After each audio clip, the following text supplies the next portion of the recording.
বৃন্দাবনে সবার সন্তান ছিল না কৃষ্ণ, তবু সবার ঘরে গিয়ে মা বলে ডাকতো। কেন জানো? তারা নিজের থেকে বেশি ভালোবাসত। মা যশোমতী একদিন, সবাই তো নালিশ করতে যেত, তো মা যশোমতী বলছে, হ্যাঁ গো, আমার ছেলে নয় তোমাদের ঘরে গিয়ে একটু মাখনই চুরি করেছে, তা বলে অতটুকু ছেলেটার নামে তোমরা এত বড় বড় মায়েরা ওই নালিশ করতে এসেছে? একটু মাখনই তো খেয়েছে আমার ছেলে। শোনো যশোদে, তোমার ছেলে যদি শুধু মাখন কিন্তু আমরা বলতাম না। হাতটা ভাঙলো কেন?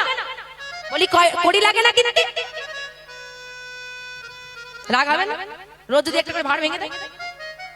মা যশোমতী হেসে বলছে, তোমরা ভালো করেই জানো নবনী হলে আমার ছেলে যাবে চুরি করতে।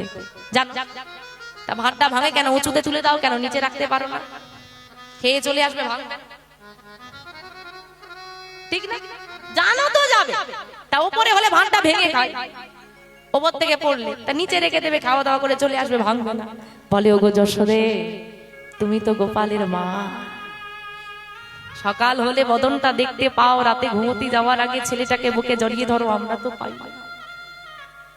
জানি নবনী হচ্ছে মানে কৃষ্ণই আসবে, তবুও কেন শেখার উপর তুলে রাখি জানো নবনী? যদি মাটিতে রাখি গোপাল এসে সেবা করে চলে যাবে, আমি তো জানতে পারবো না। সারাদিনে একবারও তো বদনটা দর্শন হবে। যদি শিখার উপর তুলে রাখি, যখন ওর বাঁশরির আঘাতে ওই ভাণ্ডটা ভেঙে দেয়, ওই ভাণ্ড থেকে যখন নবনীটা ঝুরতে ঝুরতে পড়ে, তোমার গোপাল এমন তার মুখ গহ্বর পেতে সেই নবনী সেবা করে। আর এমন সুন্দর দৃশ্য আমি দেখি। যশোদে,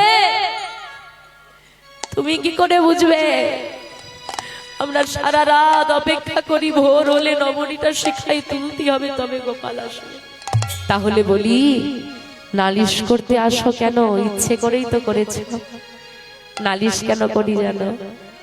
তোমার গোপাল যে বড় দুষ্টু, যে বেশি নালিশ করে তার ঘরে সে বেশি যেতে ভালোবাসে,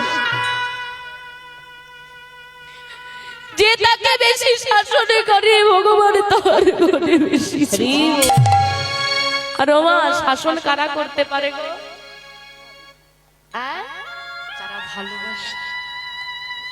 আমি ভুল করে রাস্তার লোক, আমাকে কেউ কিছু বলবে না বাবা, বলবে? আর সাথে চলে যাবে, ও কাজ ছেলে করছে করছে।